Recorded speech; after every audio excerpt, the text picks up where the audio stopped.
और तुम्हारी बेटी के बारे में लोग ऐसा बात कर रहे हैं, अत्याचार हो गया।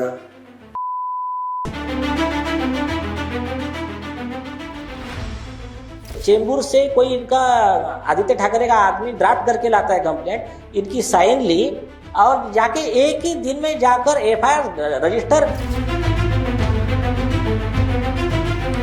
बॉडी 13 फ्लोर से गिरती है नीचे जमीन पे, तो जमीन में गिर के कुछ उसका इंजरीज नहीं दिखाई देते हैं, ना हेड पे, ना चेहरा पे, ना बॉडी पे।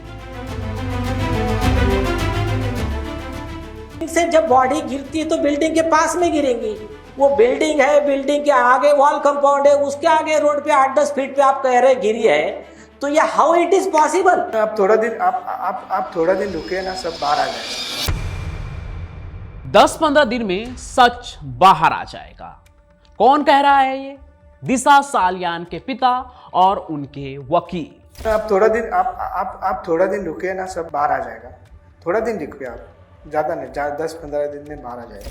और उन्होंने यह भी दावा किया है कि सुशांत सिंह राजपूत का केस दिशा सालियान के केस से वेल कनेक्टेड है। रिपोर्ट्स में यह भी खबर चल रही है कि कुछ बड़े लोगों ने मिलकर दोनों को चुप करा दिया। तो क्या अब सब कुछ साफ हो जाएगा कि दिशा सालियान के केस में क्या हुआ था, और क्या सुशांत सिंह राजपूत का बंद हुआ केस फिर से खुलेगा? देखिए इन दोनों केस में अब क्या होगा, इसका जवाब मिलेगा 3 सवालों से। पहला सवाल ये कि आखिर दिशा के पिता इतना श्योर कैसे हैं कि ये आत्महत्या नहीं हत्या है। दूसरा सवाल, अगर दिशा सालियान का केस सुशांत सिंह राजपूत के मौत से जुड़ी हुई है, कनेक्टेड है, तो क्या सुशांत सिंह राजपूत के केस पर फिर से जांच शुरू होगी? क्योंकि सीबीआई ने तो क्लोजर रिपोर्ट सबमिट किया है, तो क्या सीबीआई भी दबाव में आकर काम कर रही थी, और क्या अब उनका भी पोल खुलेगा? तीसरा सवाल, 10-15 दिन बाद दिशा सालियान के केस में ऐसा क्या होने वाला है जिससे ये केस बदल जाएगा, और कौन है वो लोग जो खतरे में आ जाएंगे? कौन है वो लोग जो सालों से आजाद है, जिनके ऊपर ये आरोप है कि दिशा की जान उन्होंने ली है? तो आइए आज आपको पंचम प्रकाश की कहानियां में क्राइम कनेक्ट पर इन्हीं सवालों का जवाब देते हैं। लेकिन इससे पहले कि कहानी में शुरू करूं, आपके लिए एक छोटी सी खुशखबरी है। आपकी जानकारी बढ़ाने की कोशिश में हम एक और चैनल लेकर आ रहे हैं जो आपको सनातन धर्म के बारे में जानकारी देगा। चैनल का लिंक डिस्क्रिप्शन में दे रहे हैं। बाकी हम बढ़ते हैं अपनी कहानी की ओर, जिसमें हर रोज नया खुलासा हो रहा है। तो 8 जून 2020 की रात मुंबई के मलाड इलाके में एक हाई प्रोफाइल पार्टी चल रही थी। रिपोर्ट्स के मुताबिक वहां कुछ बॉलीवुड के सितारे, राजनीतिक हस्तियां और बिजनेसमैन भी मौजूद थे।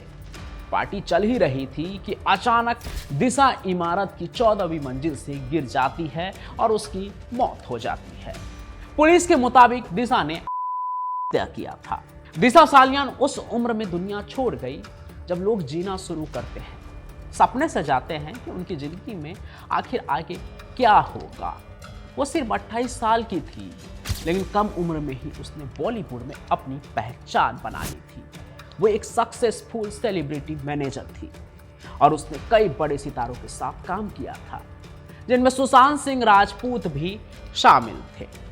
शुरुआत में परिवार वालों ने यही माना कि दिशा ने खुद की जान ली है 14वीं फ्लोर से कूदकर, क्योंकि उसके साथ मौजूद दोस्तों ने और उसके मंगेतर ने भी यही कहानी बताई थी कि दिशा डिप्रेस थी।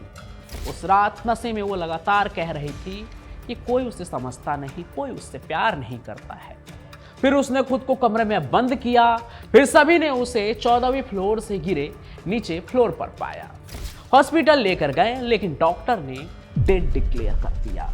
अब ये उस रात की एक कहानी है, लेकिन इसके अलावा भी उस रात की इतनी कहानी बनी ना कि सुनते सुनाते दिन से रात हो जाएगी। अब देखिए, असल में दिशा के मौत से किसी को कोई फर्क ही नहीं पड़ता अगर अगले 6 दिन बाद कुछ ऐसा ना होता जिसने पूरे भारत को हिला कर रख दिया।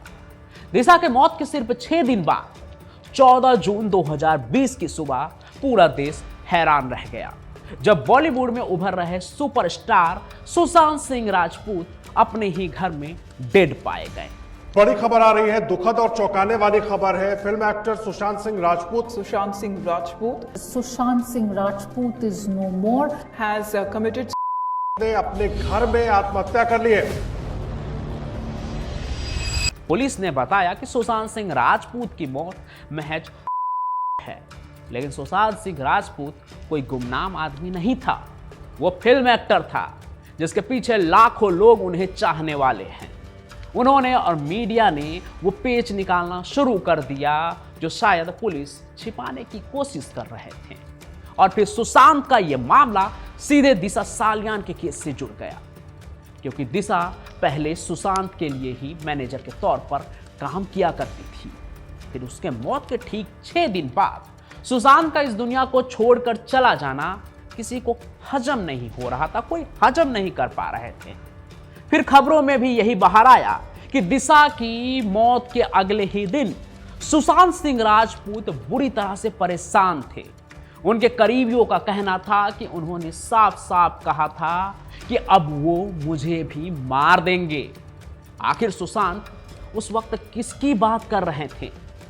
कहीं वही बड़े लोग तो नहीं जिस पर दिशा के पिता आरोप लगा रहे हैं, उनके वकील आरोप लगा रहे हैं, लाइव कॉन्फ्रेंस करके ऐसे ऐसे दावे कर रहे हैं जिसे सुनकर आपकी रूह कांप जाएगी कि इतने बड़े पॉलिटिशियन का बेटा क्या ऐसा कर सकता है। अब इन सभी बातों पर भी मैं आगे आऊंगा, लेकिन सुशांत क्यों परेशान थे, कौन था उसके पीछे, उन सभी चीजों के बारे में भी जानते हैं। क्योंकि सुनने में ऐसा भी आ रहा था कि दिशा की मौत के बाद 8 जून से 14 जून के बीच में सुशांत बार बार अपने वकील और अपनी बहन से कांटेक्ट कर रहे थे। उन्होंने किसी बात को लेकर डर जाहिर किया था, लेकिन कोई समझ नहीं पाया कि आखिर उन्हें इतना डर क्यों था और किससे था उसके ओर इशारा आजकल खूब किया जा रहा है। लेकिन क्या यह भी एक संयोग था कि दिशा की मौत के महज 6 दिन बाद ही सुशांत सिंह राजपूत की भी मौत हो जाती है? ये संयोग था या साजिश? पुलिस ने तुरंत सुशांत सिंह के मामले को भी करार दे दिया, जैसे दिशा सालियान के केस में हुआ था। लेकिन यहां भी कई सवाल थे। सुशांत के लैपटॉप और फोन से जरूरी डेटा गायब कर दिया गया। दिशा सालियान के केस में भी कुछ ऐसी ही बातें सामने आई थी। घर में कोई भी सुसाइड नोट नहीं था। सुशांत सिंह राजपूत की मौत होती है, कोई नोट नहीं है, पुलिस कहती है। पोस्टमार्टम रिपोर्ट में भी देरी हुई और विसरा रिपोर्ट में भी कई बातें दबाई गई।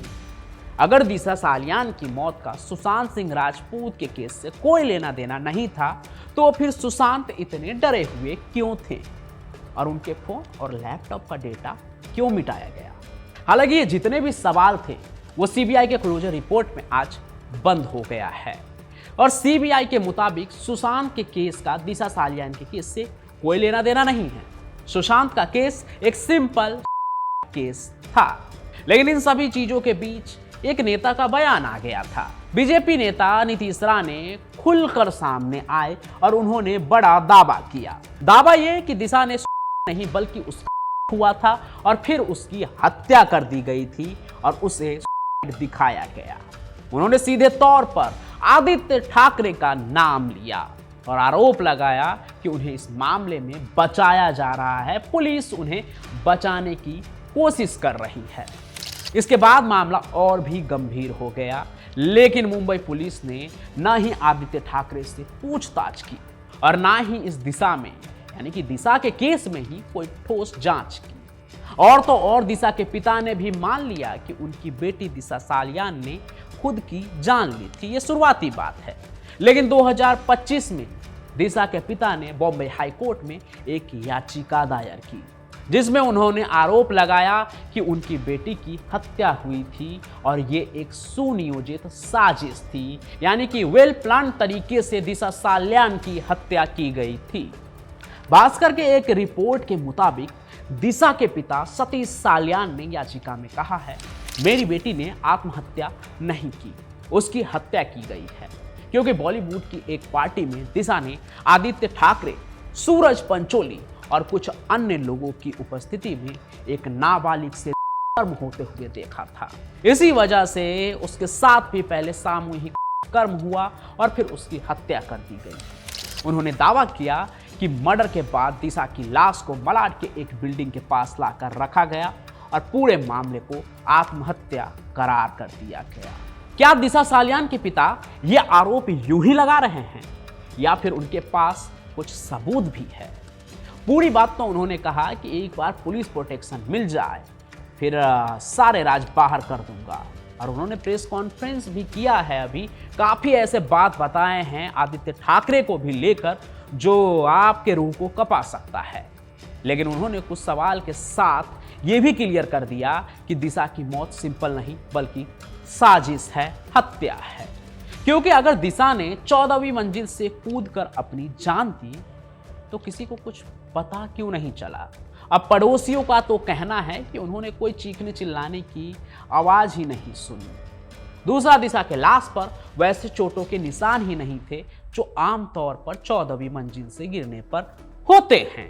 अभी देखो बॉडी 13 फ्लोर से गिरती है नीचे जमीन पे, तो जमीन में गिर के कुछ उसका इंजरीज नहीं दिखाई देते हैं, ना हेड पे, ना चेहरा पे, ना बॉडी पे, कुछ इंजरी नहीं दिखाई देती, साफ दिखाई देती है।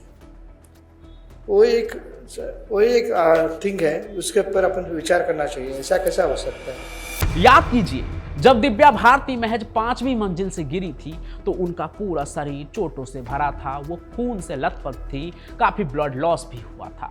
लेकिन दिशा के पिता ने कहा कि उसके शरीर पर कोई भी ऐसे निशान नहीं थे जैसा कि एक ऊंचाई से गिरने के बाद होता है, और ना ही खून के भी कोई निशान थे उसके शरीर पे और उसके बॉडी पर, उसके कपड़ों पे। अब आप सोच रहे होंगे कि अगर ऐसा था तो पोस्टमार्टम रिपोर्ट में कुछ सामने क्यों नहीं आया? पुलिस ने पोस्टमार्टम तो करवाया होगा ना। तो यहां भी बड़ा खेल हुआ था दिशा सालियान के केस में। कहा तो यह भी जा रहा है कि पोस्टमार्टम किया ही नहीं जा रहा था, हुआ भी तो मौत के 2 दिन बाद, जबकि 24 घंटे के अंदर होना होता है, और उसका भी वीडियो नहीं बनाया गया। यानी कि कुछ बड़ा झोल तो जरूर है, किसी को बचाने की साजिश तो जरूर हुई थी। यकीन मानिए, अगर दिशा के पिता का दावा सच हुआ और साबित हो गया, क्योंकि सच होने में और साबित होने में बहुत अंतर होता है, कई प्रेशर होते हैं, लेकिन अगर ये सच के साथ साबित भी हो गया तो नेता अभिनेता तो छोड़िए, वो पुलिस वाले और सरकारी अफसर भी नपेंगे जो अपने हुजूर को बचाने की कोशिश में लगे हुए हैं कई साल से। दिशा के पिता ने ऑन कैमरा इंटरव्यू में कहा कि 10-15 दिन बाद सब कुछ बाहर आ जाएगा। 5-6 दिन तो गुजर गया, 10 दिन और बाकी है। इस बीच अभी जब मैं कहानी सुना रहा हूं आपको, पिछले रात दिशा सालियान के वकील ने एक लंबा चौड़ा लाइव कॉन्फ्रेंस किया, उसमें कई बातें सामने रखी, कई चीजें ऐसे सामने रखी जो इस केस को बहुत मजबूत बना सकता है और एक बार फिर से दिशा सालियान का मामला उठ सकता है। जिन सबको क्लीन चिट मिला है सुशांत सिंह के राजपूत के केस में, वो सब भी फिर से एक बार नप सकते हैं, जिसमें रिया चक्रवर्ती का भी नाम है, उस समय जो अफसर थे पुलिस के बड़े बड़े, उनका भी नाम है, और भी कई लोगों का नाम है। तो देखिए कि अब आगे होता क्या है। और इत्तेफाक भी देखिए ना कि इंटरव्यू हुआ, उसके 2 दिन बाद ही सीबीआई ने सुशांत के मामले में क्लोजर रिपोर्ट अपना दे दिया, रिया को भी क्लीन चिट मिल गया और उन तमाम लोगों को भी जिनका नाम उससे जुड़ रहा था। अब दिशा के पिता ने अपनी बेटी के मामले में फिर से जांच की मांग कर दी है और पुलिस ने केस खोल दिया है, तो फिर से हो सकता है कि जांच के लपेटे में सुशांत सिंह राजपूत का जो केस है वो भी आ जाए। जैसे सुशांत सिंह की वजह से दिशा का केस हाईलाइट हुआ था, वैसे ही अब हो सकता है कि दिशा के पिता की वजह से सुशांत का केस भी साफ हो जाए, जिसे सीबीआई ने रफा दफा कर दिया है। लेकिन अब यहाँ एक सवाल ये भी है कि इस मामले को 5 साल होने को है, तो दिशा के पिता इतने साल से चुप क्यों थे? क्यों नहीं उस समय ही उन्होंने ये सब चीज कहा? जब उनकी बेटी की लाश उनके सामने आई होगी तब भी उन्हें दिखा होगा, तब वो चुप क्यों थे? आज 5 साल बाद क्यों ये सब बोल रहे हैं? एक इंटरव्यू में जर्नलिस्ट अर्नब गोस्वामी ने जब उनसे ये सवाल पूछा दिशा के पिता सतीश सालियान से कि वो चुप क्यों थे तब, अब क्यों बोल रहे हैं, तो उन्होंने जवाब दिया और उनके वकील ने भी कहा कि वो एक साइकोलॉजिकल प्रेशर में थे, यानी कि कोई उन्हें चुप रखना चाहता था।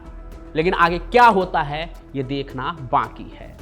चेहरे तो बेनकाब हो चुके हैं, आरोप के मुताबिक कत्ल की वजह भी साफ हो गई है, लेकिन एक्शन कब लिया जाएगा ये देखना बाकी है। देखना यह भी बाकी है कि जैसा आरोप लग रहा है उस मुताबिक बॉलीवुड और राजनीति का यह गठजोड़ आखिर कब तक लोगों को मूर्ख बनाता रहेगा। देखना यह भी है कि दिशा और सुशांत की मौतों का राज कभी खुलेगा भी या नहीं, या फिर यह मामला उन केसों में शामिल हो जाएगा जो वक्त के साथ दफन कर दिए जाते हैं। अगर आप चाहते हैं कि दिशा सालियान और सुशांत सिंह को न्याय मिले, उनका ये केस साफ हो जाए या जो सच है वो सामने आए, तो इस वीडियो को ज़्यादा से ज़्यादा शेयर कीजिए और आप क्या सोचते हैं वो भी कमेंट में ज़रूर लिखिए। आप में से कई लोगों का ये एक तरह से डिमांड था कि आप सुशांत सिंह राजपूत के केस पे कुछ कहें, लेकिन फिलहाल दिशा सालियान का केस काफ़ी ट्रेंड कर रहा है और दिशा सालियान के केस से ही सुशांत सिंह का मामला जुड़ा हुआ है, क्योंकि सुशांत सिंह के केस में तो क्लोजर रिपोर्ट आ गया, यानी कि केस रफा दफा हो गया है, लेकिन अभी भी कई लोग को लगता है कि ये इंसाफ नहीं हुआ है। तो अगर दिशा सालियान के केस में कुछ होता है तो उसके साथ ही सुशांत सिंह का भी केस फिर से शुरू हो सकता है। तो आप लोगों के डिमांड पे ही वीडियो लेकर आया हूं। अगर आप लोग इसे पसंद करेंगे तो आगे भी इसकी सीरीज लेकर आता रहूंगा, जो भी इसमें अपडेट होगा वो। फिलहाल आप इस वीडियो को लाइक कीजिए, ज़्यादा से ज़्यादा शेयर कीजिए और आप क्या सोचते हो वो कमेंट तो जरूर ही कीजिए। मैं पंचम प्रकाश अपनी कहानियों के साथ यूं ही हाजिर होता रहूंगा। तब तक के लिए आप सभी का बहुत बहुत धन्यवाद।